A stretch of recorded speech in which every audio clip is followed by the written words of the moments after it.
Àti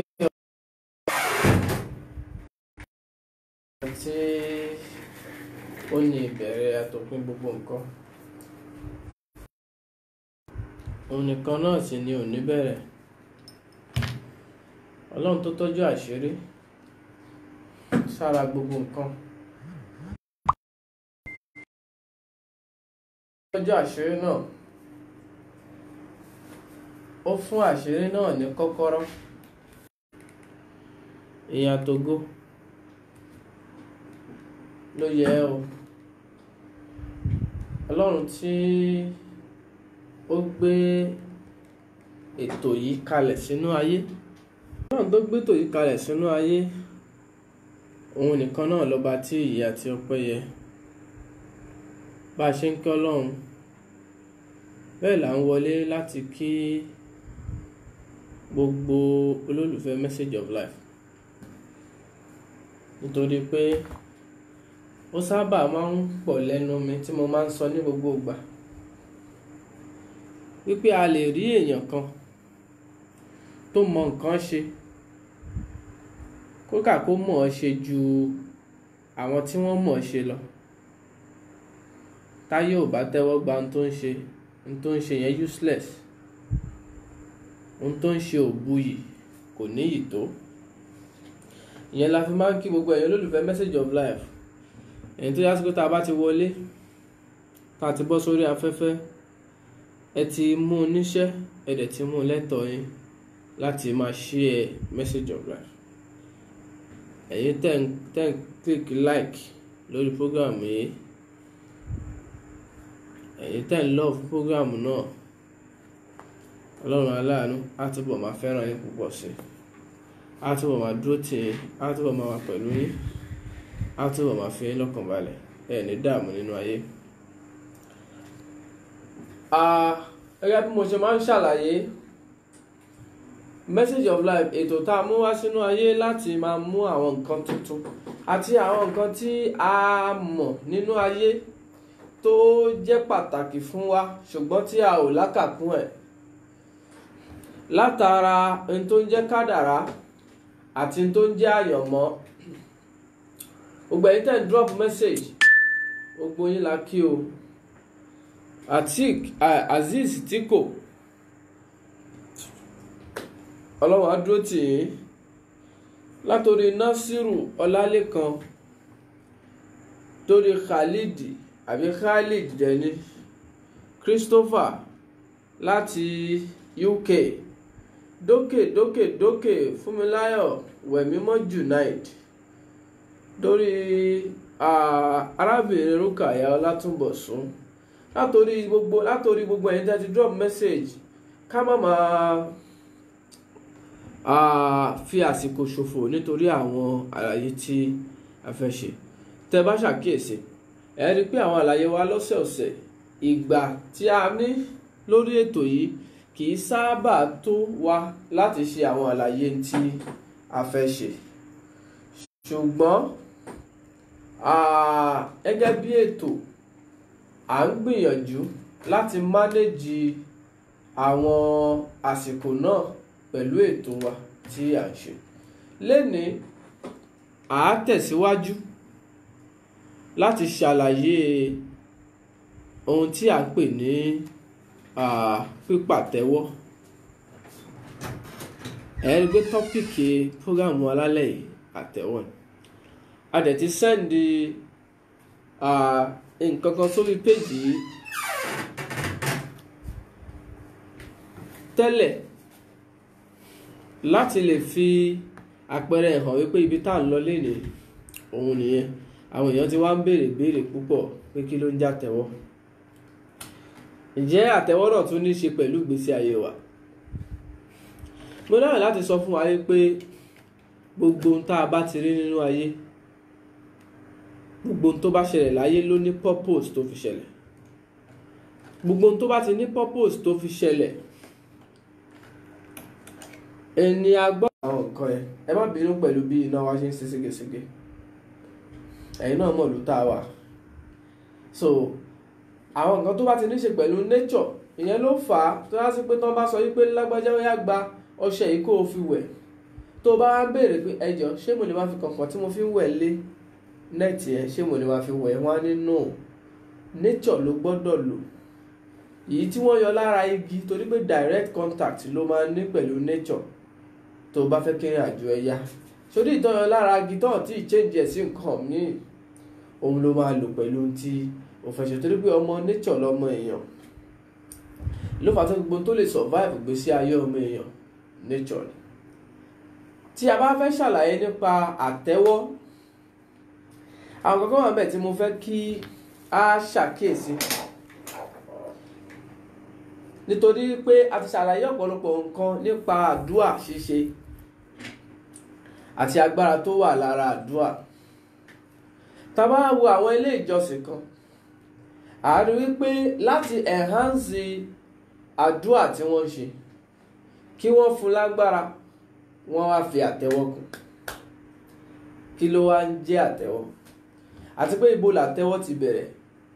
Kí láǹfààní tá a fẹ́ jẹ lára àtẹ́wọ́? Oore wo ló ń ṣe sígbésí ayé wa?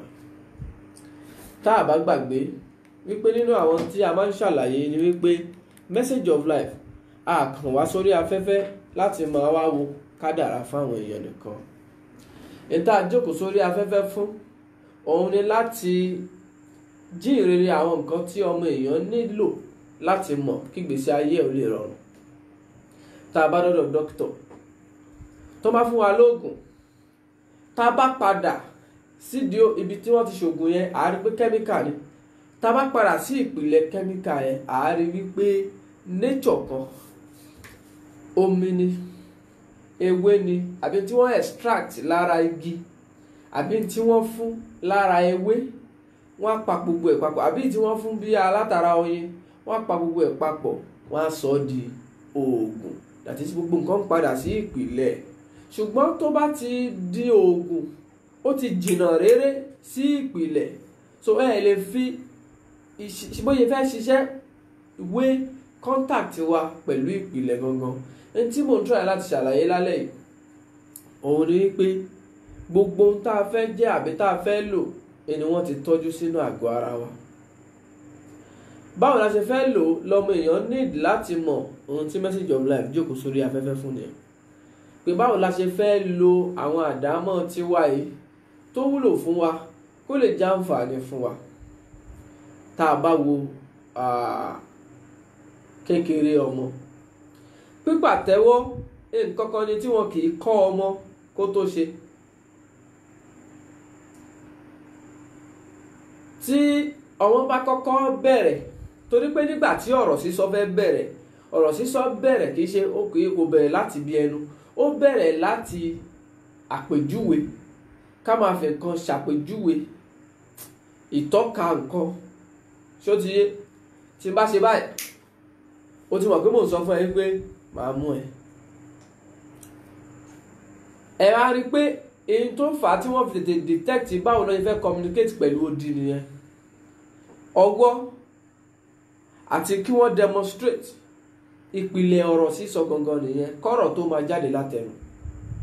Ibi tó ọ̀rọ̀ sísọ ti bẹ̀rẹ̀ nìyẹn. So ẹ máa wá tá a bá ṣàkíyèsí ohun tá a fẹ́ wọ̀ lálẹ́ yìí, kọ́lọ̀ ń jẹ́ kásìkò wá gbà wá ni. Tí ò bá dẹ̀ gbà wá lọ́sẹ̀ yìí, a máa tẹ̀síwájú lọ́sẹ̀ tó ń bọ̀ lágbára Ọlọ́run. Nítorí pé àwọn kankan wà tí ọmọ èèyàn nílò láti mọ̀. Mo bá sábà ń sọ wípé má criticize. Ohun tó ba àwùjọ wa jẹ́ ni wípé nǹkan kan táwọn lágbájá ti ń ṣe, èmi ò ní bá wọn ṣe kó wọ́n dàbí pé nǹkan kan náà jọ ni wá. Nǹkan táwọn tàbẹ̀dó ti ń ṣe, èmi ò ní bá wọn ṣe kó wọ́n dàbí pé àwa jọ wà bákan náà ni. Kó má di pé ìjọ kan náà ni wá. Ṣùgbọ́n tí ẹ bá ti rí tọ́mọ èyí tí tó bẹ̀rẹ̀, ó yẹ kí gbogbo èèyàn wádìí wípé báwo ló ṣe bẹ̀rẹ̀, kí ló fà á tó fi bẹ̀rẹ̀, ìgbà wo ló bẹ̀rẹ̀. Gbogbo ohun tó fa ìṣòro ní ayé lásìkò yìí ò ju wípé a ti sọ ìtàn nù. Gbogbo nǹkan ló ní origin, gbogbo nǹkan ló ní reason, gbogbo nǹkan ló ní àwọn kan tí wọ́n ṣàpérò tí wọ́n kójọpọ̀ tí wọ́n bẹ̀rẹ̀. Ká tó wọnú àlàyé ọ̀rọ̀ yìí, gbogbo ìwọ ilé tí ìgbọ́ tó ń gbọ́ mi, má gbàgbé assignment yẹn láti ṣe message of life. Ọbẹ̀ tó jẹ tó dùn, má ṣàhun débi kó o má lè sọ fáwọn èèyàn pé akínní má dùn, ìwọ náà wàá bá wa rí. ẹlòmíà ní tàdí mẹ́yìn kó wá jẹun, ẹni tó fẹ́ bá ẹ jẹun ṣó tún yẹ kó tàdí mẹ́yìn, ṣe bó máa súnmọ́ ẹ. Jẹ́ káwọn èèyàn bá ẹ jẹ nínú tó ń jẹ tó dùn yìí, má selfish. Ohun tó pa àwọn onímọ̀ àná kan nìyẹn, nítorí pé wọ́n fẹ́ kó já wọn nìkan, wọ́n mọ̀ wọ́n fẹ́ kó já wọn nìkan, wọ́n rí wọ́n fẹ́ kó já wọn nìkan làwọn rí. Lóòótọ́ wọ́n dárí lóòótọ́, ṣùgbọ́n dídárí wọn náà ló jẹ́ káyé pè wọ́n ní nǹkan burúkú, nítorí pé ayé ò mọ̀ dí ìpìlẹ̀ ìrìn àjò wọn. Gbogbo tó yóò bá dẹ̀ ti mọ̀ pìlẹ̀ wàá padà táàgẹ̀ ní nǹkan burúkú. Àìfi àṣírí ìmọ̀ ọmọ èèyàn ló sọ wọ́n di ẹni tá à ń pè lórúkọ burúkú náà, ló sì sọ lé wọn di ahoro lẹ́yìn ìgbà tí wọ́n lọ tán. Kọ́lọ̀ má sọ lé wa dahoro. Olólùfẹ́ Message of Life, ìwọ tó ń wò mí, gbìyànjú bá ń fi ọwọ́ ẹ̀ tí òṣì ò ní gbabẹ̀ wọlé láéláé, bá ń fi share Message of Life kọ́mọ èèyàn lè jàǹfààní ẹ̀. Now, ìpìlẹ̀ ọ̀rọ̀ kìí ṣe ẹnu, torí pé ọ̀rọ̀ póríṣiríṣi lọ́dọ̀ àwọn ẹlẹ́kọ̀ọ́. Ọ̀rọ̀ tí a fi ẹnu sọ ìgbẹ̀yìn ló dé. Ìpìlẹ̀ ọ̀rọ̀ ni ọ̀rọ̀ tí a fi ara sọ. Ìyẹn ló fà á tó jásí pé ó sì wà lọ́dọ̀ àwọn òòṣà kọ̀ọ̀kan tó jásí pé tẹ́ ẹ bá fẹ́ bá wọn sọ̀rọ̀, ara ni wọ́n fi ń bá wọn sọ̀rọ̀. Wọ́n á demonstrate, wọ́n ti wá padà sọ ọ́ dijó. Wọ́n á máa jó níwájú òòṣà. Ṣé rí ijó tí wọ́n jó yẹn ó ní step, pé tó bá gbẹ́sẹ̀ ilé ìwà gbẹ́sẹ̀ ilé tó bá fẹ́ àwékì spirit tó wà nínú òòṣà yẹn. Nítorí pé ìpìlẹ̀ àwọn òrìṣà ìpìlẹ̀ nìyẹn, tó já sí pé demonstration àbí ká sọ pé gesture ni wọ́n fi ń interact pẹ̀lú wọn. Ìpìlẹ̀ ọ̀rọ̀ nìyẹn, kọ́rọ̀ tó wá di tó ń jáde lẹ́nu. So gbogbo ayé kọ́kọ́ jẹ́ odi síwájú káyé tó jẹ́ afẹnusọ̀rọ̀. Ìyẹn ló fà tó pé communication àwọn odi yẹn kò ní kúrò lára àwa tá à ń sọ̀rọ̀ náà láíláí. O fẹ́ báyọ̀ sọ̀rọ̀, o fẹ́ sọ fún mi ipò láìkẹ́, o wá kọ́ wink, o kọ́ ń ṣejú, kò ní ìdí kó sọ fún òun fún àyà tí máa, torí pé wọn kì í kọ́ni ní ìmọ̀ ọ̀rọ̀ sísọ pẹ̀lú àpèjúwe àbí kéèyàn máa fara sọ̀rọ̀. Wọn ṣe ń lọ school yẹn, tó bá ṣe ń lọ school kò fẹ́ lọ di àgbà nínú ẹ̀ ni, but normally téèyàn bá ṣe báyìí, ìwọ fún ààrẹ ti gbọ́dọ̀ mọ̀ túmọ̀ tó ń sọ kò dìgbà tó bá kọ́ ẹ. Máìdí á ti máa sọ fún ẹ pé ṣé eléyìí ṣó kí ló try láti ṣe, ó ti kó ẹ jẹ nìyẹn. Well, ó possible. So èèyàn tó kàn jẹ́ báyìí, wọn ò ní sọ fún ẹ, kì í ṣe bọ́ṣẹ̀ ó máa lọ school ẹ ní wípé bó ṣe yín mú ṣe sọ pé ó parọ́ àbóhùn ò fọ́ fún tó ń sọ. So ìpìlẹ̀ nǹkan nìyẹn. Ṣóyé èèyàn tó kàn jẹ́ báyìí kò sọ̀rọ̀, ó ti ṣe ohun tó bínú, ó ti wá pẹ̀yìn dà, ó wá ṣe báyìí sí ẹ ló wá tàka. Ó ti sọ fún ẹ wípé ìyà tó máa jẹ́ tírélà ò ní rù lọ, òun ò ní sọ̀rọ̀ ń sìn wàá mọ̀. So òun sọ̀rọ̀ èèyàn lejú, o gbọ́dọ̀ ti understand. So ibi tí ìpìlẹ̀ ọ̀rọ̀ ti bẹ̀rẹ̀ nìyẹn, kọ́rọ̀ tó wá di àfẹnusọ. Kí ló wá ń jọ́rọ̀? Sound ni, àlàyé nípa àtẹ̀wọ́ pípa ni tá a fẹ́ ṣe o. Ṣùgbọ́n ṣe mọ̀ yí pé lórí ètò yìí, bá a bá fẹ́ mú nǹkan wá sínú ayé tá a dẹ̀ fẹ́ káyé ó gbọ́ ayé, àlàyé bí nǹkan náà ó ṣe rí ó ṣe pàtàkì, nítorí pé gbogbo nǹkan ló fàlàyé. Ìlàlàyé wa fi gbọ́dọ̀ tẹ̀síwájú dáadáa. Ká wá mọ ohun, torí pé tá a bá fọwọ́ gbọ́wọ́ ohun ló fẹ́ dà, tá a bá ṣe báyìí ohun náà ló fẹ́ dà. Ohun tí mò ń sọ yìí ohun lásán ni. Ohun yìí, ohun tí wọ́n bírèkì sí sílébù tó ń rí di mínì nínú etí bọ́ sínú ọpọlọ ni wọ́n ń pè lọ́rọ̀. Ìpìlẹ̀ ọ̀rọ̀ a, i, u, ìpìlẹ̀ ọ̀rọ̀ ni. Origin mẹ́tẹ̀ẹ̀ta yẹn lọ̀rọ̀ ti jáde, ṣùgbọ́n ibi tá a tún fẹ́ lọ lé nìkan ni a sọ̀rọ̀ nípa ọ̀rọ̀ ṣùgbọ́n a tún sì máa padà síbẹ̀ nítorí àwọn àlàyé kan tá a sì fẹ́ mú jáde mi.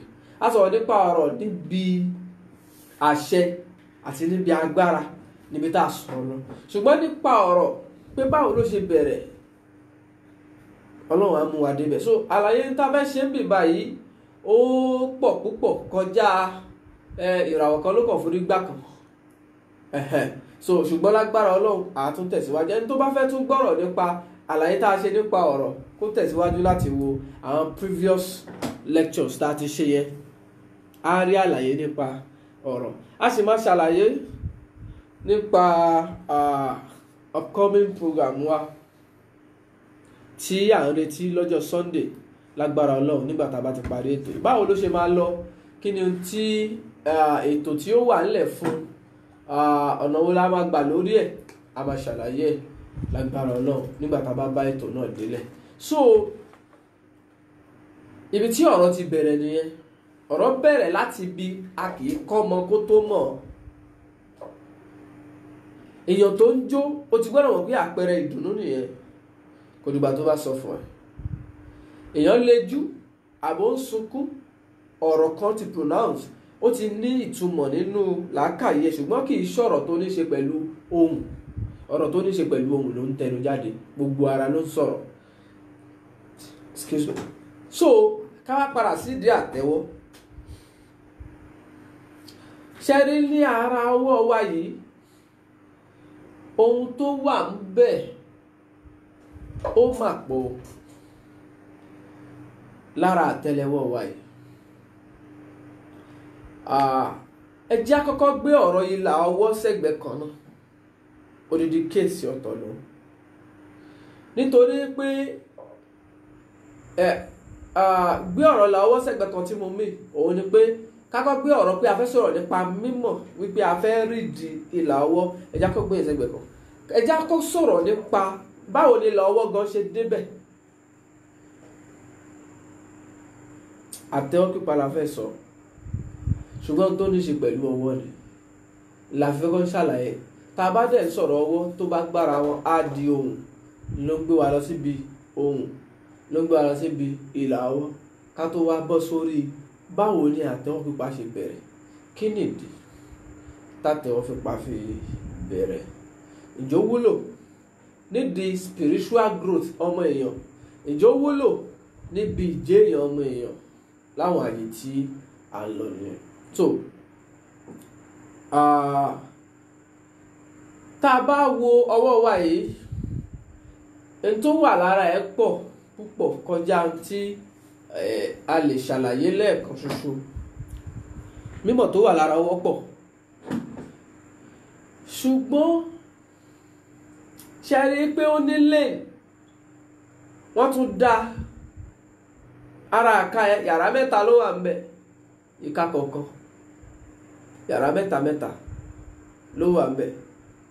Ọ̀tọ̀ ni tí ìka ń sọ, ọ̀tọ̀ ni tí palm gangan tó ń sọ, ọ̀tọ̀ ni tí finger nail ń sọ, ọ̀tọ̀ ni tí finger ń sọ rárá, ọ̀tọ̀ ni tí palm bí ń sọ.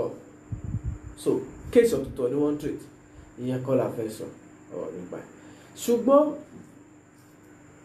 ṣe rí ọwọ́ pípa nature ni ibi tó ti bẹ̀rẹ̀ tó bá rẹ̀ jẹ́ nature wọn kì í kọ́yàn kéèyàn tó ṣe. Irú jóǹsì gbogbo èèyàn ló ń jó, èèyàn máa ń mọ̀ jó jura wọn lọ ni. Kò sẹ́ni tó máa gbọ́lù gbẹ̀ bó ṣe wù kó rí á sì kọ́kọ́ máa mérí tàbí kó máa mísẹ̀ díẹ̀díẹ̀. Ó lè má mọ̀ jó ṣùgbọ́n ó gbọ́dọ̀ gbé ara ẹ̀ kó máa fi ṣe nǹkan. So ìṣàwárí ọwọ́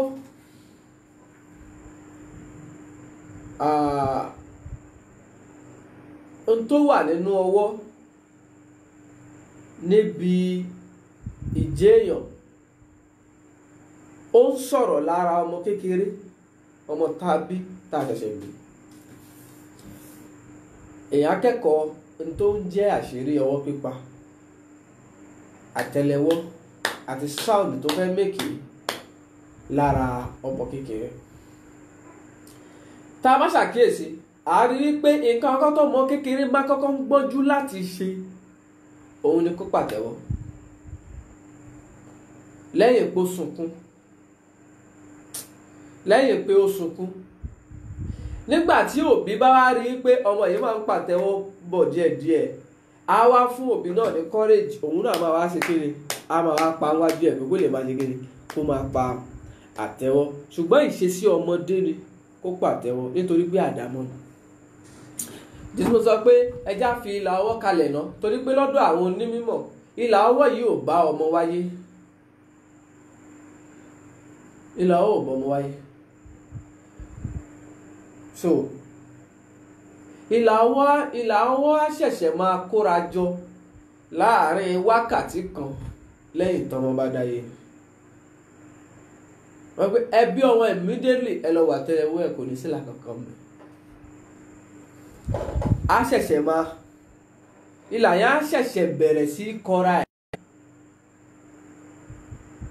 So kì í ṣọ̀run ìlà ọwọ́ ti dánwọ́, inú ayé ìlà ọwọ́ dánwọ́. Ìlà ọwọ́ ẹnìkan sọ̀rọ̀ kanjọ́ kan wípé ìwọ tó ń wo kádàrá látara là ọwọ́ tí wàá sọ pé o fẹ́ wo là ọwọ́ ẹni tọ́wọ́ ẹ̀ ń kọ́.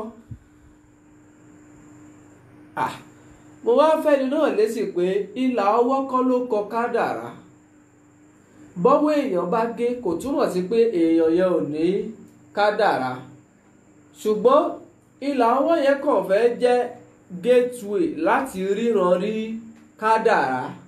Kì í ṣe pé ìlà ọwọ́ yẹn ló kọ kádàrá. Ìlà ọwọ́ yẹn kàn máa jẹ́ symbol láti mọ̀ pé nǹkan báyìí ló wà nínú kádàrá ẹ̀. Tó bá gé ọwọ́ ẹ̀ kò mí nǹkan gé kádàrá ẹ̀ náà.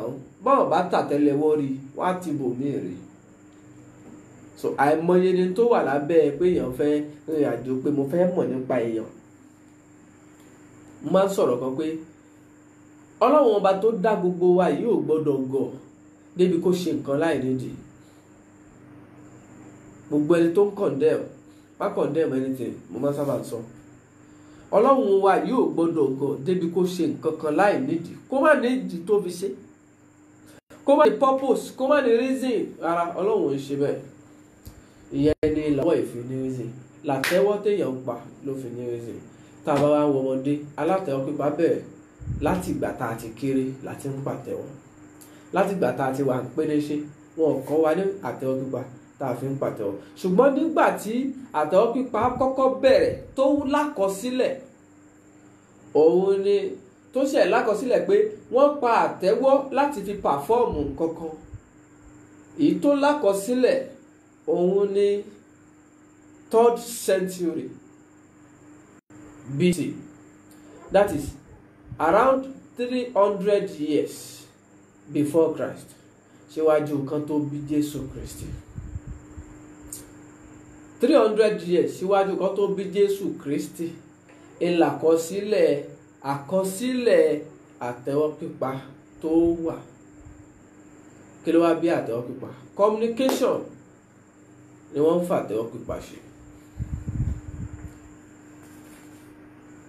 Ìwádìí ìjìnlẹ̀ àti ṣí wíwá àtúnṣe sí kádàrá ọmọ èèyàn ni wọ́n ń fa àtẹ́wọ́ pípa ṣe. Nítorí kí kádàrá ọmọ èèyàn ó lè dùn níbi àwọn kùdìẹ̀kudiẹ àti àwọn tó dàrú nínú ìgbésí ayé ọmọ èèyàn ká máa fi tún ṣe ni wọ́n ń fa àtẹ́wọ́ pípa ṣe nígbà tátẹ́wọ́ pípa bẹ̀rẹ̀. Ṣẹ̀mọ̀ pátẹ́wọ́ pípa nísìn ó ti di ohun tá a fi ń gbóríyìn fún yàn pé senator wá sọ̀rọ̀ ó yá clap for him. A round of applause, a round of applause, a round of applause. Ẹ pàtẹ́wọ́ fún. Kó tó di wípé olórin àtẹ́wọ́ wọnú orin, àwọn hip hop ó di pé àtẹ́wọ́ wọnú ẹ̀. Ó di pé àtẹ́wọ́ wọnú orin kérúbù pé ẹja pàtẹ́wọ́ sínú orin. Síwájú kátẹ́wọ́ tó di tá a dà mọ́rin, síwájú kátẹ́wọ́ tó di sign of appreciation pé wow, you are doing great, I like you. Kátẹ́wọ́ tó di n tá a fi ń fúnyàn lórí yìí, ibi tátẹ́wọ́ ti bẹ̀rẹ̀ wọ́n ń fi àtẹ́wọ́ híìlì ọmọ èèyàn ni, wọ́n ń fi àtẹ́wọ́ pípa tún gbèsè ayé èèyàn ṣe. ẹlòmíà máa ń gbé wọ́n ń fi àtẹ́wọ́ pípa tún ayé èèyàn ṣe, báwo nìyẹn tó ṣe ṣẹlẹ̀? Ó ṣẹlẹ̀ nítorí pé ṣe rí ọwọ́ wa, mo ti sọ rí wípé ojú ọ̀nà gateway ní gbogbo ìlà tẹ́ ẹ bá rí látẹ̀lẹ́wọ́ já sí ààyè ibòmíì tó ní ṣe pẹ̀lú ìgbésí ayé ọmọ èèyàn. Gbogbo olólùfẹ́ Message of Life tó ń wò mí, ẹ jọ̀ọ́ tí àsìkò yẹn ò bá gbà wá fún àwọn àlàyé tá a fẹ́ ṣe lónìí, agbára Ọlọ́run àá bọ́ sí ọ̀sẹ̀ tó ń bọ̀, àá tẹ̀síwájú, nítorí pé ẹlòmíì gbogbo nǹkan ni ní kò sáyé, ayé máa ń ṣe ni. ṣùgbọ́n àwọn kan wà tó ṣe pé tó o bá ní connection pẹ̀lú wọn, wàá níṣòro, wàá wá sọ páyé ló ṣe ẹ́. àwọn kan kéékèèké kan wà tó ṣe pé ọmọ èèyàn ní láti máa ṣe. tó o bá ti ní connection ní area yẹn, ìṣòro bẹ́ẹ̀ máa wọlé, á wá di pé wàhálà ń ṣẹlẹ̀. wàá wá bẹ̀rẹ̀ sí ṣàdúrà sọ́lọ́run pé Ọlọ́run máa ṣe kékeré yìí, á wá dàbí pé Ọlọ́run ò dáhùn torí pé ó ti lànà bó o ṣe fẹ́ ṣe. èlà fi máa ń sọ lórí ètò yìí pé gbogbo ohun tó o bá rí ni kó o wádìí ẹ̀, gbogbo ohun tó o bá gbọ́ ni kó o béèrè nípa ẹ̀. má ketí wípé kò ṣẹlẹ̀, má ketí pé àwọn báyìí ni wọ́n máa ń ṣe, nítorí pé ó nídìí tí wọ́n fi ṣe. ibì kan dẹ̀ ní bẹ̀rẹ̀ ti bẹ̀rẹ̀. so àtẹ́wọ́ pípa ti wà síwájú Christianity, kì í ṣe religion ló gbé àtẹ́wọ́ pípa wá.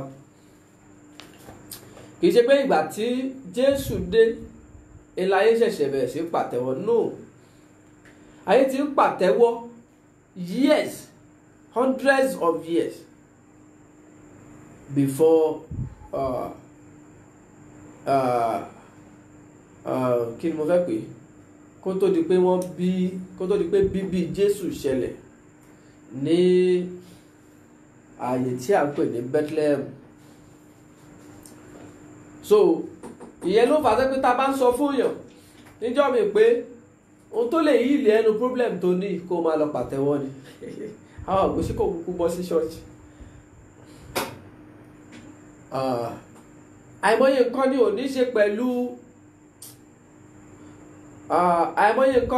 ní ṣe pẹ̀lú ẹ̀sìn láti ìpìlẹ̀, tó já sí wípé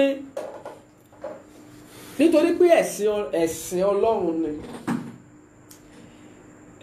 Ọlọ́run náà dẹ̀ ló wà lábẹ́ gbogbo ìwòsàn tá à ń sọ yìí. ẹni ẹ̀sìn á fi padà wá adopt kiri yẹn wípé ok, eléyìí wúlò lápá bí, ẹ jẹ́ ká máa lò ó. ṣùgbọ́n ẹ̀sìn kan ló bí pípàtẹ́wọ́. àwọn onímọ̀ ìjìnlẹ̀, àwọn olóòṣà tí àwọn èèyàn ń pè lólóòṣà, nítorí pé àwọn tí à ń wí nígbà yẹn àwọn ò ríra wọn lólóòṣà, but definition òrìṣà nísìnyí ni pé téèyàn bá ti gbé nǹkan kalẹ̀ tó ń sìn, a máa pè é ní abọ̀rìṣà. ṣùgbọ́n nígbà yẹn àwọn ò gbà pé abọ̀rìṣà làwọn, àwọn gbà wípé àwọn ń sin Ọlọ́run ni. Christianity ló dé tó ṣe òpinya láàrin pé àwọn eléyìí òrìṣà náà ń bọ, àwa gangan làwa ń sin Ọlọ́run. lódì pa àwọn èèyàn ṣe wá pé so bó ṣe rí nìyẹn àbí ok. so àwọn tó ń bọ̀rìṣà gan ò mọ̀ pa bọ̀rìṣà làwọn.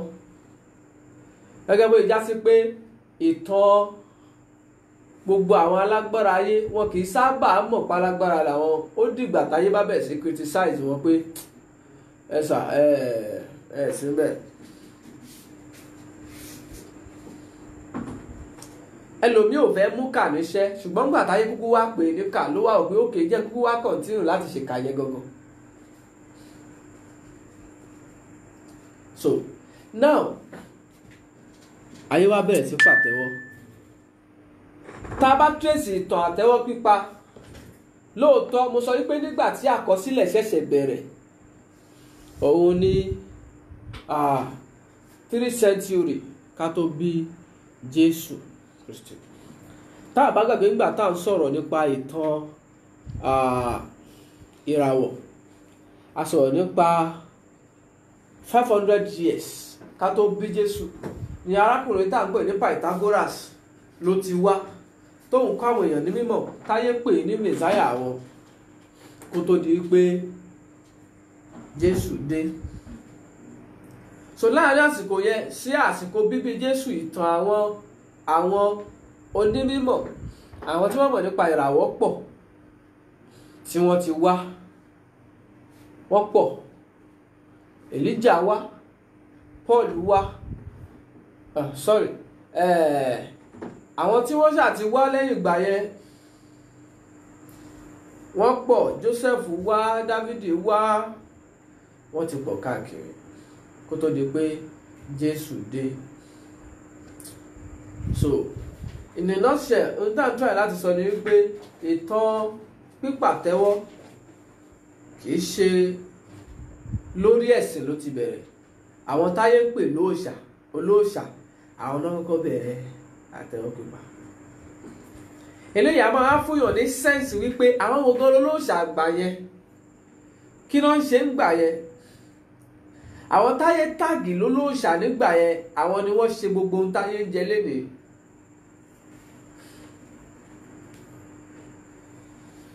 Àwọn táyé pè ní olórìṣà àgbà yẹn àwọn náà ṣe gbogbo ohun tí ayé ń jẹ lénìí torí pé àwọn ni the first researcher nínú ayé. Àwọn kan make research nípa ìràwọ̀ wọ́n rí pé oòrùn rèé ohun tó bí òòṣà rèé o. Wọ́n rí pé oòrùn rèé oòrùn yìí tóbi. Wọ́n rí díẹ̀ wọ́n ṣèwádìí ẹ̀ wọ́n mọ ohun tó wà behind ẹ̀. Wọ́n á wò pé bóòrùn ṣe rí ẹjẹ́ àfikíní kan demarcate oòrùn yẹn lórí ilẹ̀ ká máa fi indicate wípé tá a bá ti rí kíní ká connect kíní yẹn object yẹn pẹ̀lú oòrùn. Tá a bá ti connect yẹn pẹ̀lú oòrùn ká máa wá bá òun sọ̀rọ̀. Tá a bá ti bóun sọ̀rọ̀ iṣẹ́ tá a bá fẹ́ kó oòrùn ṣe ká máa connect ẹ̀ lára òun. Wọ́n ṣe invocation wọ́n ṣe oríṣiríṣi nǹkan wọ́n pè é ní nǹkan oòrùn dẹ̀ bẹ̀rẹ̀ sí jẹ́ látara kíní yẹn. Lábẹ́ ohun tí mo sọ yìí àìmọye ní nǹkan tó tún sápamọ́ síbẹ̀ tó já sí pé orí afẹ́fẹ́ ò gbà wá bẹ́ẹ̀. Bẹ́ẹ̀ náà ni wọ́n wo òṣùpá tí wọ́n pè ní ìyá fún ilẹ̀ torí pé gbogbo ayé kọ̀ọ̀kan ló lóṣùpá tiẹ̀. Ilẹ̀ yìí nìkan kan ló lóṣùpá. So òṣùpá tó wà pọ̀ kì í ṣe òṣùpá ẹyọ kan ṣùgbọ́n òṣùpá ẹyọ kan yìí làwa lò ní ìgbésí ayé táwa wà yìí. Òṣùpá pọ̀ ní ayé ọ̀tọ̀ọ̀tọ̀ ló fà tẹ́ pé òṣùpá lágbára púpọ̀. Wọ́n wá wo òṣùpá pé bóṣùpá yìí ṣe rí rèé wọ́n rí ìdí ẹ̀ pé iṣẹ́ kí lòṣùpá máa ń ṣe lára ọmọ èèyàn. Wọ́n ṣèwádìí ẹ̀ wọ́n dẹ̀ rí. Ìgbà tí wọ́n rí wọ́n wá wò pé òkè kí la lè fi indicate pé tá a bá ti rí kíní yìí o iṣẹ́ tí a fẹ́ kóṣùpá ṣe tá a bá ti bá a sọ̀rọ̀ níbí á connect mọ́ òṣùpá ń tá a dẹ̀ fẹ́ yà á máa ṣe. Ìpìlẹ̀ tó bí òòṣà nìyẹn nínú ìwádìí àti àkọsílẹ̀ àwọn kan.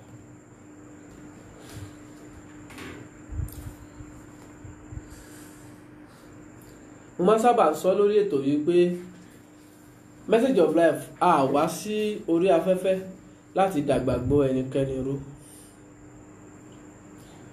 ṣùgbọ́n a wá láti ṣàlàyé tó rújú. Ó yẹ ká mọ̀ pé nǹkan kan ẹ̀ṣẹ̀ ò kì í dédé ṣẹ́. Gbogbo ohun tó bá ṣẹlẹ̀ ló nídìí tó fi ṣẹlẹ̀.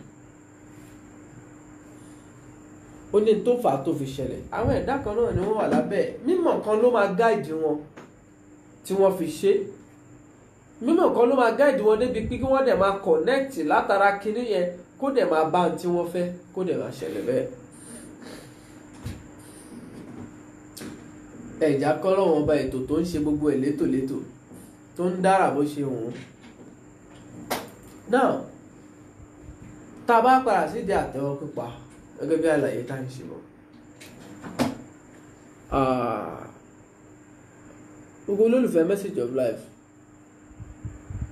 mi rò pé àlàyé tí mò ń ṣe yìí gan yé. Fúnra pé àwọn èèyàn sùn lọ́nà láì léde àdé mẹ́sẹ̀jì ọ̀pọ̀lọpọ̀ èèyàn ọ̀rọ̀ tá à ń sọ yẹn ò fi bẹ́ẹ̀ àbí ọ̀rọ̀ yẹn ti pọ̀ jù àbí àlàyé yẹn ò kún tó, ẹ jẹ́ n rọ́wọ́ yín tọ́rọ̀ yẹn bá yé yín o. Gbogbo ojú tó wò mí, ẹ jẹ́ n rọ́wọ́ yín táwọn àlàyé tá à ń ṣe yìí bá yé yín, because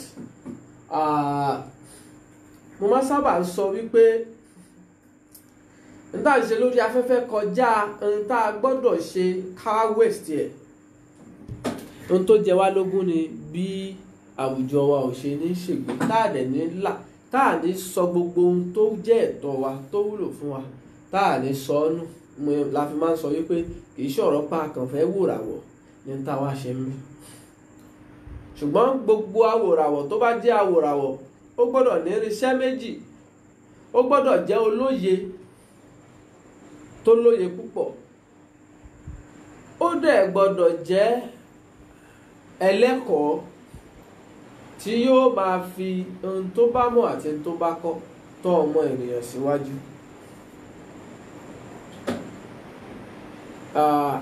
Mẹ́sẹ̀jì tí mo ní kẹ́ drop yẹn tó yẹ pàlàyé ń tà ń sọ yẹn yé, ìyẹn la fi máa mọ̀ pé ń tà ń sọ yẹn yé, àbí kò yé ká lè wọ̀nà bò mí ìta máa fi ṣàlàyé, because àlàyé ń tà ń ṣe kọjá tí a kàn lè máa ṣe tí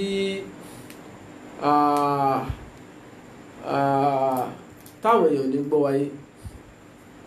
So now tá bá ní ká padà tá a bá rántí ìtàn Jẹ́ríkò ọjọ́ kìíní àná àtàwọn ọmọ Ísírẹ́lì, ẹ jẹ́ á rántí fún gbogbo ẹni tó bá ti kàtàn náà rí, tó bá wo bíbélì ẹ̀ dáadáa gẹ́gẹ́ bí Kristẹni, tó bá lè jẹ́ mùsùlùmí náà, kò sí èèwọ̀ nínú kí mùsùlùmí ó ní báíbù nílé. Ọ̀rọ̀ ẹ̀sìn kọ́ o, bọ̀ gẹ́gẹ́ bí olóye àbẹ́lẹ́kọ̀ọ́, ọ̀rọ̀ ẹ̀sìn kọ́ o, kéèyàn má ní àtúnfẹ́ dà nǹkan rú o. À ń sọ fáwọn mùsùlùmí kan bẹ̀rẹ̀ sí lọ chọ́ọ̀chì ń tà sọ́kọ́ nìyẹn. Dẹ̀ ní kí kìrìsìtẹ́nì náà lọ mọ́sálásí. Religion should be by choice, kò gbọ́dọ̀ jẹ́ temptation. Àbí nẹ́tíwọ̀kì ni ò jẹ́ káwọn èèyàn ó drop message dání kan drop rẹ̀, torí àti rí message anybody bí a nẹ́tíwọ̀kì ló ń delay, ó dá mi lójú pé nẹ́tíwọ̀kì ló máa jẹ́. So ọ̀rọ̀ ẹ̀sìn gbọ́dọ̀ jẹ́ by force, ọ̀rọ̀ ẹ̀sìn gbọ́dọ̀ jẹ́ pé èèyàn really intend láti sin tó fẹ́ sìn. So freedom of religion wà for everybody láti choose. Tó bá wùn ẹ́ o lè ní Christian ló fẹ́ ṣe lẹ́yìn, tó bá dọ̀la wẹ̀ o tún lè wò pé ó rà pé tí eléyìí ò pè mí, ẹ jẹ́ n tún bọ́ síbò ilé Ọlọ́run bá fẹ́ ilé Ọlọ́run bá fẹ́. Ṣùgbọ́n gẹ́gẹ́ bí oníwádìí, kì í ṣorí ibú fún mùsùlùmí kó ní bíbélì nílé, kò dẹ̀ ń ṣàgbákò fún kìrìsìtẹ́nì kó ní kùránì nílé tó bá ti mọ̀ọ́kà. Ohun tá a lè dispute ń bẹ̀ ni pé má ní débi nítorí kó o lè máa bú ẹ̀sìn kan, torí pé ọ̀kan ló ṣètò ayé, ìwọ́dẹ̀ kan ló wà behind ẹ̀. Má ní nítorí pé o fẹ́ da àwùjọ kankan rú, ṣùgbọ́n kó o ní nítorí pé o fẹ́ jẹ́ olùṣèwádìí àti onímọ̀ ni. Ẹ má bínú pẹ̀lú nẹ́tíwọ̀kì lálẹ́ yìí, ó ń ṣe ségesège, kò serious. Àti àwọn èèyàn tí wọ́n ń click love, tí wọ́n ń click like, tí wọ́n ń like ètò náà, tí wọ́n fi ń hàn wípé àwọn wà pẹ̀lú wa, ń tà dẹ̀ ń sọ ń yé àwọn. Adẹ̀ tí àwọn èèyàn tí wọ́n ti ń drop message pé àlàyé ń tà ń ṣe ń yé àwọn. So kálàyé yẹn yé ó ṣe pàtàkì o, nítorí wípé ká lè mú àǹfààní ní tá a fẹ́ kọ́ máa ráyé ó mọ̀ ńlá ṣe wà lórí afẹ́fẹ́ náà, ló máa ń fà tí ọ̀rọ̀ náà fi máa ń gùn, nítorí kálàyé ọ̀rọ̀ wọn lè kún. Nígbà tí wọ́n máa kọ́ pàtẹ́wọ́ láyé, kí ló fà á tí wọ́n fi pàtẹ́wọ́? Ìwádìí àwọn ará tọ̀hún, torí pé ìpìlẹ̀ wípé ibo nìpìlẹ̀ àtẹ́wọ́ pípa ti bẹ̀rẹ̀. Nígbà tá a trace ìtàn kan jẹ́ kó yé wa wípé ancient Greek ló bẹ̀rẹ̀ àtẹ́wọ́ pípa. Àwọn kan ní ancient Roman ló bẹ̀rẹ̀ àtẹ́wọ́ pípa. Ọmọ ní Jamiu wọn ló yà wọ́n dáadáa. Akíndélé Abbas náà lágbọ́yé, nẹ́tíwọ̀kì yẹn ló ń dìlé àwọn àlàyé tá à ń ṣe. Gbogbo ẹ̀yin tó ń yé yín, Ọlọ́run ò ní jẹ́ ó ṣàyé yín mọ́. Rashidatu Abdulsalam àwọn náà ló yà wọ́n dáadáa. Tọ́pẹ́ Ayélòkun àwọn tiẹ̀ tún pàtẹ́wọ́ fún Message of Life. Ọ̀rọ̀ àtẹ́wọ́ náà dẹ̀ là ń sọ, ẹ máa pàtẹ́wọ́ yẹn lọ torí pé ẹ máa tó máa ń fàní tó wà nínú àtẹ́wọ́ yẹn dáadáa.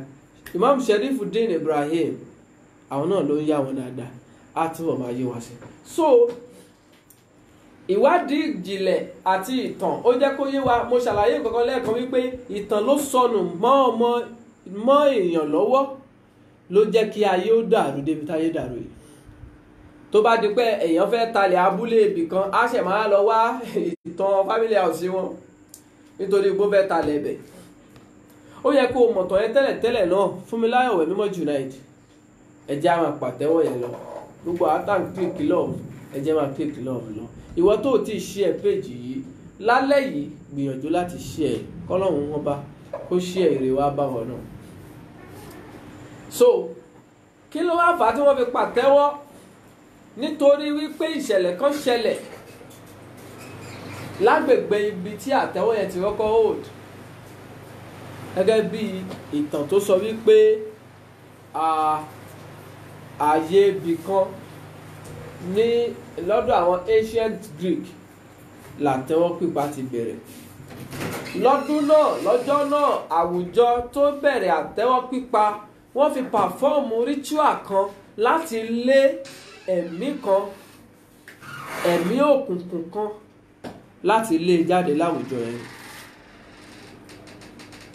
Àdùnfẹ́ Ọláyẹmí àlàyé tá à ń sọ yẹn yé yín, ó yé yín dáadáa. Inú mi dùn láti gbọ́ bẹ́ẹ̀. So wọ́n ṣe bẹ́ẹ̀ láti release tension àti bad energy láti prevent ẹ̀ tó mú àtẹ́wọ́ pípa wá nìyẹn. Tá a bá padà sínú ìtàn tó sọ̀rọ̀ nípa Jericho àtàwọn ọmọ Ísírẹ́lì, a rí wípé ó common nínú orin Kristẹni wípé àtẹ́wọ́ la fi wó di Jericho. Àtẹ́wọ́ la fi wó di Jericho. Ẹ ṣáàjà á máa pàtẹ́wọ́ yẹn. Ọládìméjì Tèmítáyọ̀ Múrítàlá ẹ pàtẹ́wọ́ kọ́lọ́hún wó gbogbo di ìbànújẹ́ inú ayé ẹnì kọ̀ọ̀kan wọn. Ẹ pàtẹ́wọ́ kọ́lọ́hún wó gbogbo di ìbànújẹ́ ìgbésí ayé wa. So kí ló fà á tó fi jẹ́ pé àtẹ́wọ́ ni wọ́n ń pa lọ́jọ́ náà? Níbẹ̀ yẹn ló yẹ kí ọmọ èèyàn ti wòye wípé nǹkan kan wà lẹ́yìn pípàtẹ́wọ́, nítorí wípé ara tí ọmọ èèyàn ní pọ̀ yàtọ̀ sí ara eléyìí. Ẹ wà pẹ̀lú wa Mọ́bọ́lájí Ismail, àwọn náà wà pẹ̀lú yín. Adékànbí Adéjọkẹ́, àwọn èèyàn ń pàtẹ́wọ́ gan lálẹ́ yìí. Ayọ̀fẹ́ Ọláyínká Adébóyè, ẹ̀yin náà kú àtẹ́wọ́ pípa, èmi náà ń pa tèmi ń bí. So kí ló fà á tó jẹ́ àtẹ́wọ́ ni? Wọ́n á pàtẹ́wọ́. Tá a bá rántí ìtàn yẹn kọ́kọ́ sọ wípé a ní kí ọmọ Ísírẹ́lì àti òjíṣẹ́ ìgbà náà a ní kó kọ́kọ́ lọ mú ìwo àgbò. Ìtàn náà sọ wípé wọ́n ní kó mú ìwo àgbò, ó consecrate ẹ̀. Kí la fẹ́ pè consecration yóò bàbá yọ náà máa ṣàánú. Ó yà á sí mímọ́. Lẹ́yìn tó yà á sí mímọ́ tán, ó wá dá àrà oríṣiríṣi sí i. Ó ṣe ritual, ó perform àwọn rite kan sínú ìwo náà. Jericho tá a ti ṣe pa, Mọ́sọ̀ is not by force. Okay. Jericho tá a ti tì pa, Jericho tá a ti sọ pé ọmọ Ísírẹ́lì ò ní lè ráyè wọ̀ lójú ọ̀nà wọn lọ sí ilẹ̀ ìlérí. Ó yẹ ká kọ́ béèrè wádìí pé wá ìtọ́mọ Ísírẹ́lì fífẹ́ ibo ní Ísírẹ́lì ń lọ, ibo náà ti ń bọ̀, báwo náà ṣe kó ọmọ Ísírẹ́lì lẹ́rú. Nínú àlàyé tá a ti ṣe sẹ́yìn ni wípé èdè mẹ́ta nípìlẹ̀ èdè tí ọmọ àtayé recognize tó wà nípìlẹ̀, nítorí pé àwọn àyè kan wà tó já sí pé àwọn ni wọ́n kọ́kọ́ gbọ́n síwájú káyé tó gbọ́n. Àwọn èdè mẹ́tẹ̀ẹ̀ta yẹn àwọn ni Semitic language. Àwọn Semitic ìran mẹ́ta ni wọ́n. ẹ gbọ́ mi o, Semitic ìran mẹ́ta ni wọ́n. Semitic yìí ìran mẹ́tẹ̀ẹ̀ta yẹn Hebrew ló síwájú, Arabic ló tẹ̀lé, Aramaic ló sì kẹta wọn. Àwọn èdè mẹ́tẹ̀ẹ̀ta yìí wọnú ara wọn, ìyẹn ló fà á tó dá sí pé téèyàn bá ń sọ Hébérù díẹ̀díẹ̀ wàá máa gbóòórùn Lárúbáwá ń bẹ̀. Tó bá sọ Lárúbáwá díẹ̀díẹ̀ wàá máa àṣírí bẹ́ẹ̀ máa tú nígbà tẹ́ ẹ bá ń gbọ́ tí Kìrìsìtẹ́nì ń sọ wípé kéwú lòun ò fi wọlé. Nítorí pé ọ̀pọ̀lọpọ̀ ẹni tó ń fèdè fọ̀ ó rò wípé Lárúbáwá lòun ń sọ. Ọ̀pọ̀lọpọ̀ ẹni tó dẹ̀ ń fèdè fọ̀ kìí ṣe Lárúbáwá ló ń sọ, ṣùgbọ́n nítorí pé àsáwọ̀ èdè wọnú ẹ̀, òun náà máa sọ pé yá Làtífù yá Sàlámù, Ọlọ́run ọba àlàáfíà. Mi ìfẹ́ máa fèdè fọ̀ ni èmi náà bá wọ bẹ̀yẹ. Kẹ́ ẹ má ní amòye àgbà ẹ̀wò lẹ tún sọ yìí. Bẹ́ẹ̀ ni gbogbo ohun tó ń bá ń jẹ́ ìmọ̀ lọ́mọ èèyàn lẹ́tọ̀ọ́ láti ṣèwádìí ẹ̀. Awọ ọbẹ̀ a ṣèwádìí a sì mọ ohun tó wà lábẹ́ ẹ̀. So èdè tí wọ́n ń fèdè fọ̀ ó pín sáàárín èdè mẹ́tẹ̀ẹ̀ta yìí, ṣùgbọ́n kì í ṣe Lárúbáwá. Ṣùgbọ́n ayé rò pé Lárúbáwá ni wọ́n ń sọ. Tó bá rẹ́lẹ́mìí tó gbẹ̀mí tó wọnú ẹ̀mí tó wọ̀ mí sí, èdè tó ń sọ ẹwà á rò pé Lárúbáwá ló ń sọ. Lárúbáwá kọ́ ló ń sọ, èdè náà tún póríṣiríṣi tí wọ́n ń sọ níbẹ̀. Ṣùgbọ́n ìpìlẹ̀ èdè yẹn Hebrew ni, torí pé Hébérù ni wọ́n fi kọ Bíbélì àkọ́kọ́ kó tó di pé wọ́n translate ẹ̀ sí Greek, kó tó di pé wọ́n translate ẹ̀ sí Roman, kó tó di pé wọ́n translate ìyẹn Latin, kó tó di pé wọ́n translate ẹ̀ sí English.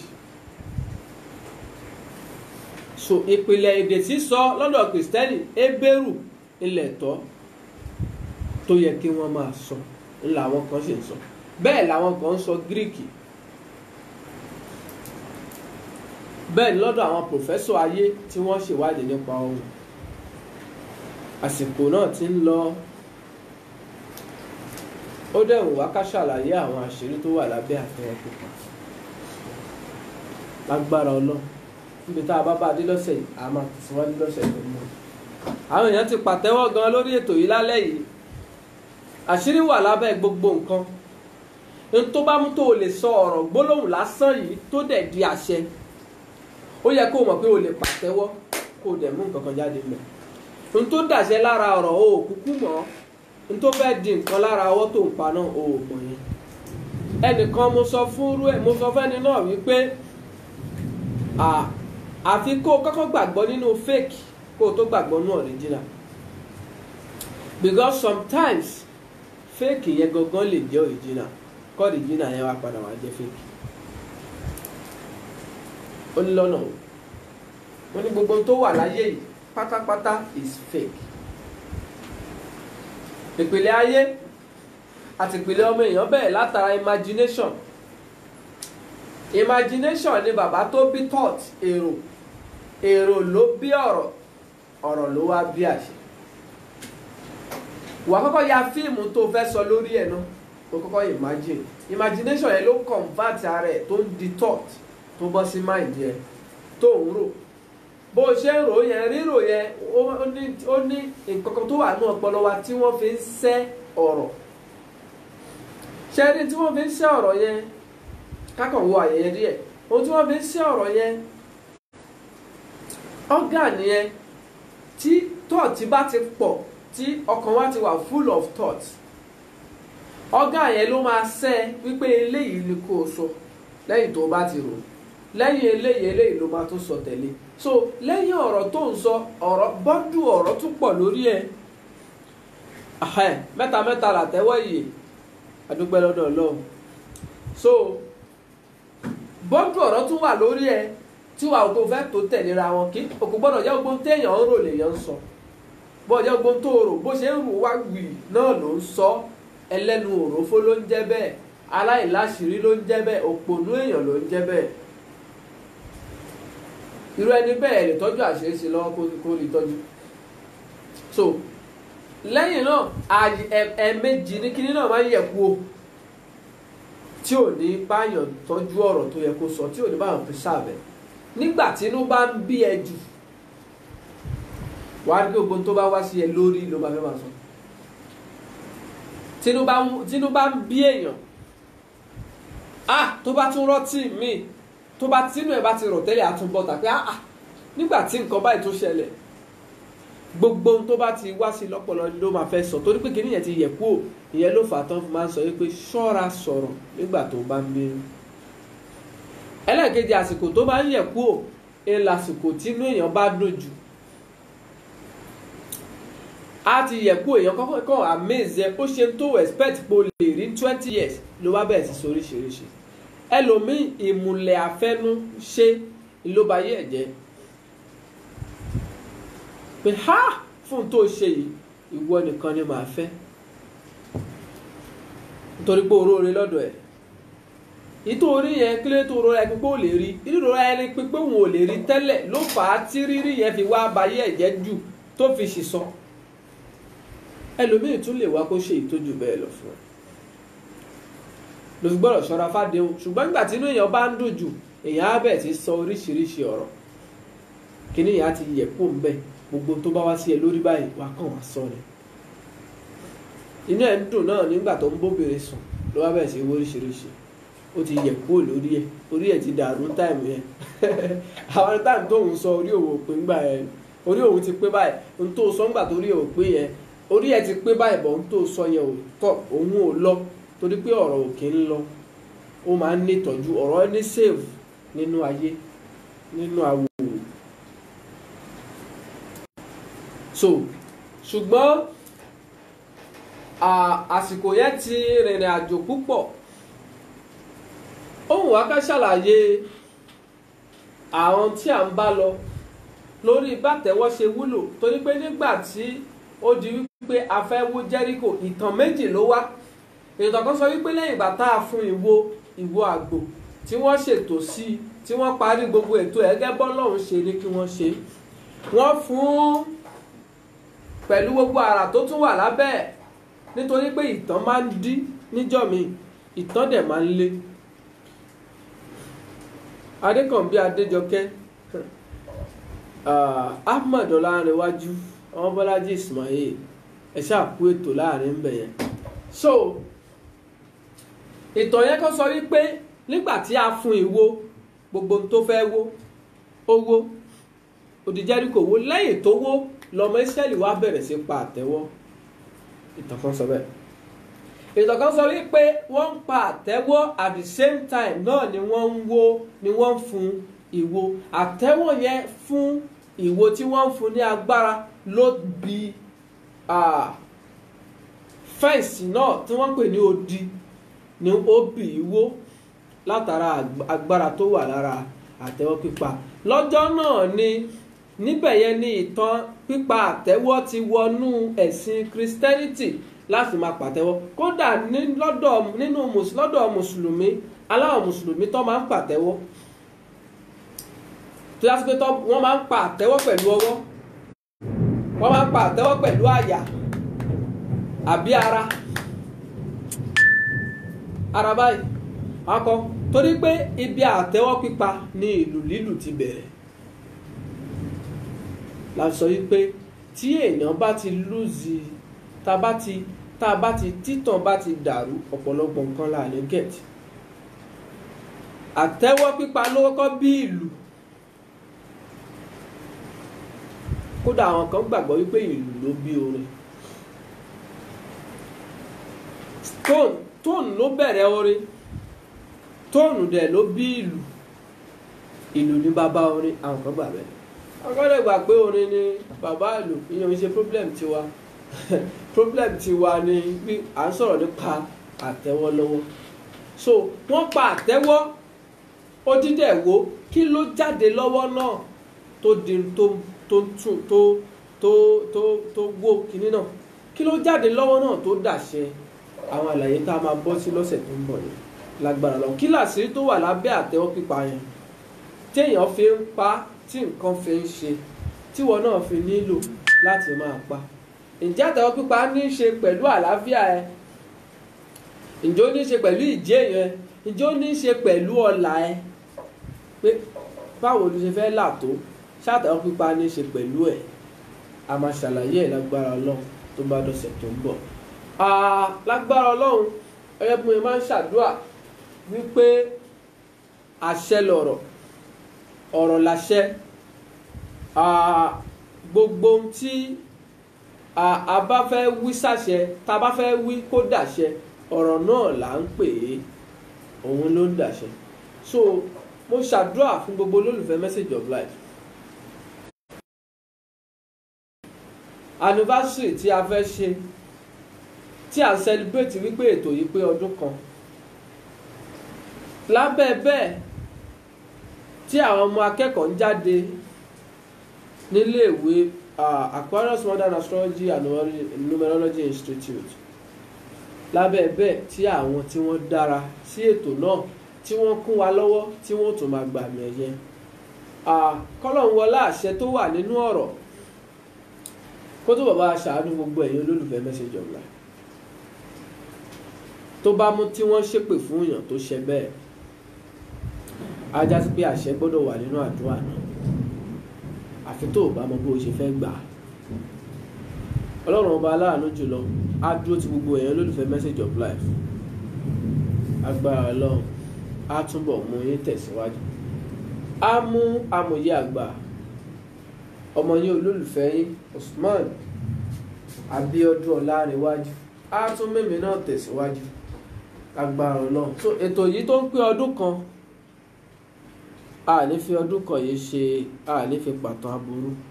Gbogbo olólùfẹ́ Message of Life náà lájọ ń ṣe, gbogbo ẹ̀yin tẹ́ ń wò wá, gbogbo ẹ̀yin tí ẹ̀ ń kọ́gbọ́n tẹ́ ẹ̀dẹ̀ ń róye mú nínú àwọn àlàyé tá à ń ṣe, gbogbo wa náà lájọ ń ṣe. Amòye àgbà nìkan ò lè ṣe. Message of Life Foundation gbogbo wa náà là ń jẹ́ bẹ́ẹ̀. Gbogbo ẹ̀yin olólùfẹ́ tẹ́ ti náwó sí wa, tẹ́ ẹ ran ètò náà lọ́wọ́, ẹ̀yin tẹ́ ẹ ràn lọ́wọ́ pẹ̀lú owó, ẹ̀yin tẹ́ ẹ ràn lọ́wọ́ pẹ̀lú ọ̀rọ̀ ẹnu, ẹ̀yin tẹ́ ẹ ràn lọ́wọ́ pẹ̀lú advice, ẹ̀yin tẹ́ ẹ ràn lọ́wọ́ pẹ̀lú òye pé ẹjẹ́ á tún ṣe báyìí, wọ́n bá ṣe báyìí ó máa tún rí báyìí. Ọlọ́run á ran kádàrá tí yín náà lọ́wọ́. Kò séèyàn tó wà láyé tí ò ní ṣòro. Bí àṣà bàbá wa kan, wọ́n á ní ayé yìí dàbí sọ́kèwé, bọ́ bá ti jù ẹ́ síbẹ̀ o ò lè má fara yí nǹkan, àfàìwáyé láfàì ní problem. O wà á fara yí nǹkan, bó o fara yí omi wà á fara yí èyí tó kì í bẹ̀ gan, bó o fara yí wà á fara yí òórùn. Gbogbo ibi tí ọ̀rọ̀ oníkálùkù kù sí, Ọlọ́run aláàánú á túnbọ̀ bá a túnbẹ̀ ṣe, á ṣàánú ẹ̀ fún wa. So mo appreciate púpọ̀ gbogbo olólùfẹ́ Message of Life tẹ́ ẹ náwó sí wa, inú wa dùn púpọ̀, inú yá dùn dálẹ̀. So ètò náà àwọn èèyàn béèrè wípé sẹ́ni tí ò bá ní royal blue àti white kó má wà ní, bẹ́ẹ̀ kọ́. Mo ṣàlàyé tó jọ bẹ́ẹ̀ rí wípé a kàn fẹ́ kó wà colorful, kó rẹwà, náà ló jẹ́ ká sọ pé òkè ẹja mú dress code gẹ́gẹ́ bí àwọn elétò Message of Life ṣe sọ. Ṣùgbọ́n kì í ṣe wípé ọ̀rọ̀ yàn ni téèyàn bá wọ̀ kò ní wọlé, rárá bẹ́ẹ̀ kọ́, kò lè tó bẹ́ẹ̀. Bó o bá ní royal blue àti white, wọ́n tó bá ní wá, gbogbo aṣọ láṣọ òde. A jẹ́ kí n ka ń tọ́lá ju méjì tèmi Tọ́pẹ́ Murtala sọ. There was a day a lady was in spirit and speak in tongue. One Alpha come and said the lady is speaking Hebrew, that he can interpret it. Yeah, ó nọ́mà. Táàfà bá mọ Hebrew, ó lè interpret tó sọ. Tó bá jẹ́ pé Hebrew ló ń sọ, gbogbo ẹni tó ń fèdè fọ́ náà kọ́ ló ń sọ Hebrew. Ìgbọ́n tó wáyé pé Hebrew ló ń sọ, tálàfà náà language ni. It's a language. Ó yẹ kákọ́ tún ṣèwádìí pé why tó jẹ́ pé téèyàn bá wọnú ìmísí, èdè Hebrew ló máa ń sọ. Àbí ẹ̀yin olóye ò fura, kí ló dé tí ò bá sọ lágbára gan direct? Ṣebí language is language, communication náà fi language ṣe, why àti ẹgbẹ́ language yẹn at least tó bá ti wọnú ìmísí gbáhùn, ó ti wà ní subconscious mind ẹ̀, subconscious state ẹ̀. Lásìkò yẹn kí ló dé tí ò máa sọ Yorùbá directly, àbí kó kú máa sọ Igbo, tàbí kó máa sọ Hausa? Kí ló dé tí ò máa sọ Èèbó, kó máa sọ English, tàbí kó máa ṣèdè míì tó jẹ́ Hebrew àbí Greek ló common nínú èdè yẹn? Why? bọ́lá máa mú adébẹ̀ a máa tẹ̀síwájú lórí àlàyé yẹn lágbára náà. So lórí aṣọ gbogbo tó dàgbù bá ní ló lè wọ̀ wá. Ẹnìkan béèrè pé ṣá lè wá pẹ̀lú ìyàwó wa, kódà o lè wá pẹ̀lú ìyàwó àtọmọ, o lè wá pẹ̀lú ọ̀rẹ́ ní tá a fẹ́ wá ṣe ń bẹ̀, kì í ṣe pé a fẹ́ pínwó, a fẹ́ celebrate ètò náà, a dẹ̀ tún fẹ́ mú ẹ̀kọ́ àti ọgbọ́n lọ sílé. Lọ́jọ́ míì oògùn kọ́lẹ̀ lómi ní èdè táyé ẹ̀ máa fi dà, orí ẹ̀ ni ò ṣiṣẹ́ tó. Ẹlòmíì ò ní ròrí tó strong láti mọ̀ wípé ó yẹ kóun rìnrìn àwọn ìrìn àjò báyìí láti jẹ́yàn. Kádà ẹlòmíì dá ṣùgbọ́n kò ní drive. Kí ni tó fẹ́ fi drive sínú ayé ẹ̀? Message of life ni. So àlàyé tí a fẹ́ ṣe lọ́jọ́ náà nìyẹn àti àwọn ètò tó wà lábẹ́. Ó dá mi lójú pé olólùfẹ́ message of life ò ní dé ètò náà kó regret pé òun wà bẹ́ẹ̀. Kọ́lọ̀ má jẹ́ ara padà sábúrú, kó má yí ìgbà padà sábúrú fún wa àti fún gbogbo ojú tó ń wò mí náà. So aṣọ tó bá wù yàn lèyàn lè wọ̀ wá, ṣùgbọ́n o aago 10 la fẹ́ kétò náà bẹ̀rẹ̀. Ìrètí Ọlátaiwò, aago 10 la fẹ́ kétò náà bẹ̀rẹ̀. Aago 10 àárọ̀ lọ́jọ́ Sunday yìí ni o. Aago 10 àárọ̀ la fẹ́ kétò náà bẹ̀rẹ̀. Bó bá ń bọ̀ mọ́rẹ̀ ẹ̀ kàn dání, bọ́rẹ̀ yẹn náà bá tún lọ́rẹ̀ jí ó mú yẹn náà dání. Káwá jọ fi o, káwá mú mi ọgbọ́n, káwá mú mi ìmọ̀, káwá ní liberation, káwá tún rí ayé sí i lọ́nà bòmíì. Torí pé lọ́pọ̀lọpọ̀ ìgbà bá a ṣe ń wo ayé bẹ́ẹ̀ kọ́ láyé ṣe rí. A ní láti tún wo ayé from another angle ká lè understand ayé dáadáa sí i. So inú àwọn informations tí a fẹ́ give out náà ni ti address. Táwa wọnú IV tó ti wà nínú page yìí, àwọn àti address yẹn ń bẹ̀ from anywhere. Ibi tá ń lọ AIT ni, gbogbo ara wọn AIT television, AIT gbogbo programs tó ṣe AIT radio àti gbogbo ẹ̀ àbí Ray Power sorry inú AIT yẹn náà. So AIT anywhere tá a bá wà, tá a bá sọ pé à ń lọ yá láti Kọ́lá ní Alágbàdo ń bí, tá a bá ti sọ pé à ń lọ sí AIT wọn á gbé wa níbẹ̀. Èèyàn lè gba kọ̀máǹdì ìpájà wọlé tó bá sọ pé òun lọ sí AIT wá gbé ẹ débẹ̀. Tó bá dé AIT wọ́n kàn béèrè fún ACMA Hall, ACMA AQMA ACMA Hall. Hall yẹn ni ètò náà ti máa hold ni àti máa ṣètò náà lọ́jọ́ kí oṣù kọkànlá ọdún yìí, that is ọjọ́ Sunday tí à ń wò lọ́kàn yìí. Inú mi á dùn láti rí gbogbo ẹ̀yin olólùfẹ́ message of life. Èèyàn kan kì í jẹ́lú, gbogbo ayé parapọ̀ ni wọ́n dìlú. Ọba tí ò bá nílùú kì í ṣọba, ayé àdágbé ló máa gbé. Mo dẹ̀ máa ń sọ̀rọ̀ kan wípé nínú tí ayé bàjẹ́ sí ni wípé a kì í dúró tẹni tó bá ṣe eré, ṣùgbọ́n a rẹ́dì láti bú ẹni tí ò ṣe eré. Bẹ́yàn bá ṣe tí ò da, gbogbo ayé apanupọ̀ wọn máa wí ọ̀rọ̀ ẹ̀ láì dá. Ṣùgbọ́n téèyàn bá ṣe tó da, èèyàn mélòó ló appreciate ẹ̀? Tó o bá appreciate ẹni tó da, òun náà lè òbí tóun ṣe ò dá kókó yí padà kóun náà bẹ̀rẹ̀ ṣe tí ò gbádùn. Ìyẹn ló fà tó fi já sí pé gbogbo olólùfẹ́ message of life a gbọ́dọ̀ jọ gbárùkù ti ètò náà ni kó lè dá. Ìyẹn náà nípa appreciate Ọlọ́run tó fún wa ní gift yìí, appreciate foundation náà tó ń mú ìmọ̀ wá sínú ayé. Àwa náà dẹ̀ tún appreciate ara wa. So lágbára Ọlọ́run a máa pàdé. Ọládìméjì tèmi tó pẹ́ Murtala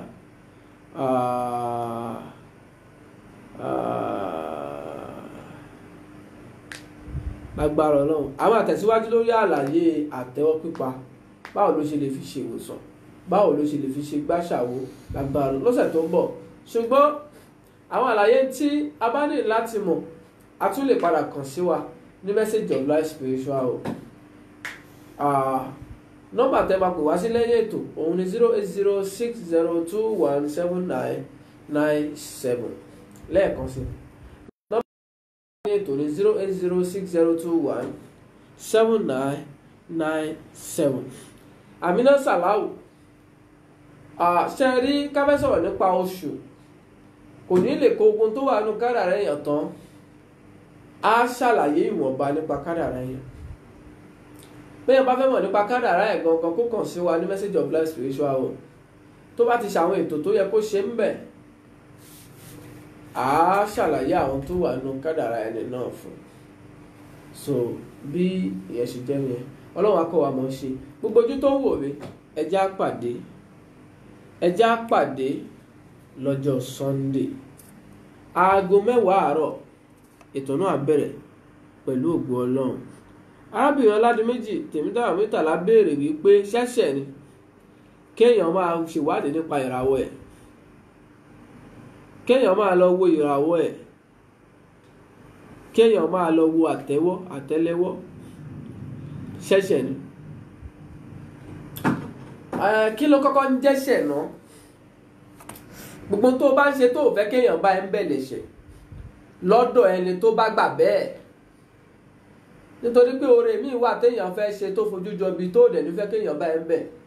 So definition yẹn ò ṣe generalize wípé gbogbo tó bá ń ṣe tó fẹ́ kéèyàn bá ẹ ń bẹ̀ lẹ́ṣẹ̀.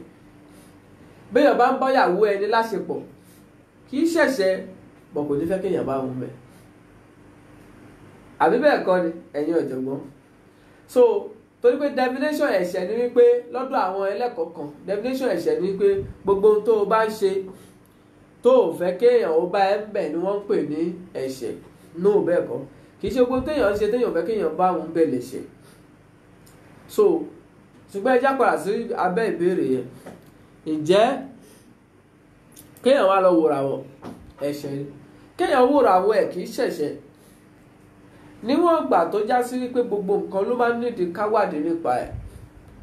Ẹja fi mọ́tò tá à ń lò ṣàpèjúwe, ẹja fi àlàáfíà wa ṣàpèjúwe. Mẹ́díkálì gbogbo èèyàn ló lẹ́tọ̀ọ́ láti máa ṣèwádìí nípa àlàáfíà ẹ̀ láàrin oṣù mẹ́ta ó kéré jù.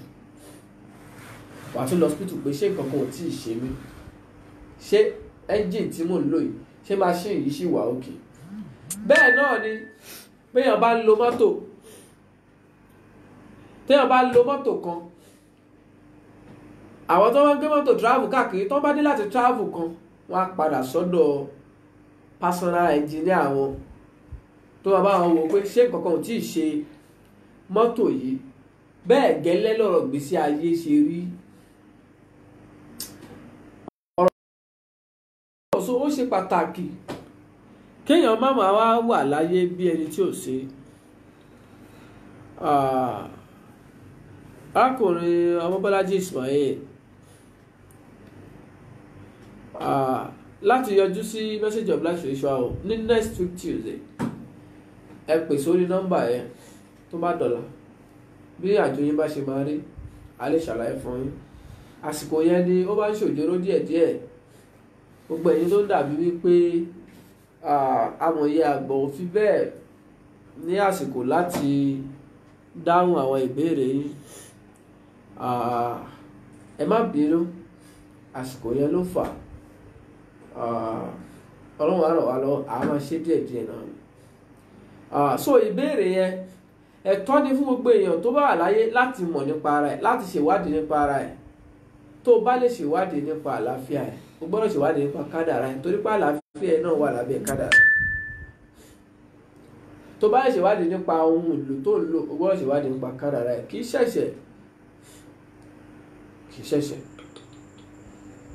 ṣẹ̀ṣẹ̀ o. Àkọsílẹ̀ sì wà tó pọ̀ tó fẹsẹ̀ múlẹ̀ pé kì í ṣẹ̀ṣẹ̀ fún ẹ láti ṣèwádìí nípa kádàrá ẹ̀. So bí ẹ ṣe jẹ́ nìyẹn. Kódà nínú Bíbélì, nínú Kùránì, nínú gbogbo òwe ayé, nínú gbogbo òwe ẹ̀sìn, àkọsílẹ̀ wà dáadáa tó ní kì í ṣẹ̀ṣẹ̀ fún ẹ láti mọ̀ nípa ara ẹ̀. Kí ló ń ṣe ẹ́? Ṣebí nígbà tí inú bá rán ẹ, o mọ ohun ṣe ẹ́ ń bẹ̀, wàá lọ sọ́dọ̀ dókítà. Tí nǹkan kan bá ṣe ẹ́ nù gbèsè ayé náà, ó yẹ kó o lẹ́nìkan tó lè bẹ́ẹ̀ ṣèwádìí kí ló ṣe ẹ́. Torí ìgbà tó dọ́dọ̀ dókítà náà wọ́n kọ́ ṣèwádìí pé kí ló ń rán ẹnu rẹ̀. So bí ẹ ṣe jẹ́ nìyẹn. A ti exceed time wa púpọ̀ jù lálẹ́ nítorí preparation ọjọ́ Sunday yìí náà ni. So agbára Ọlọ́run lẹ́ẹ̀kan sí gbogbo olólùfẹ́ Message of Life, ẹ má jẹ́ gbàgbé láti follow page yìí. Ẹ já subscribe sí YouTube channel Message of Life. Tá bá ti search lórí YouTube MOF TV, MOLF space TV tá a bá ti search fún a máa rí amòye àgbà níbẹ̀ a máa rí Mr Best níbẹ̀ a bá fẹ́ gbogbo tí èèyàn tá a bá fẹ́ download a máa download ẹ̀ níbẹ̀ yẹn ọlọ́run á fi wá lọ́kàn balẹ̀ bí Christopher ètò wà lórí ìbéèrè yín yẹn ẹ lè bá amòye àgbà sọ̀rọ̀ bóyá lọ́la ká lè ṣàlàyé ètò kì í sábà rọrùn bẹ́ẹ̀ ṣùgbọ́n ètò wà lórí ẹ̀ ẹ má wọrí ẹ pè lọ́la a máa ṣàlàyé tó wà lábẹ́ ẹ̀ lágbára ọlọ́run tó bá dijọ́ Sunday a ó máa retí gbogbo ojú tó ń wò wáyé gbogbo ojú ayọ̀ tó ń wò wáyé a ó máa retí tá a bá ní béèrè láti béèrè lẹ́ẹ̀kan sí nọ́mbà tẹ́ máa pè sí òun ni 08060217997 tí táwọn fi pàdé lọ́jọ́ àìkú ọjọ́ kìíní oṣù kọkànlá yìí ire la máa fi pàdé o gbogbo ẹni tó ń bọ̀ wá ẹ̀ ní rìn ìjàmbá ẹ̀ ní ṣàgbákò ayé alọ́ àtàbọ̀ yìí ọlọ́run olóore apá wọn aṣọ àlàáfíà gbogbo wa apàlọ́ àtàbọ̀ gbogbo wa náà mọ́ bó ṣe máa rí nìyẹn lágbára ọlọ́run á pàdé lọ́jọ́ náà ọlọ́run àṣọ àjìgbà náà ó dàbọ̀.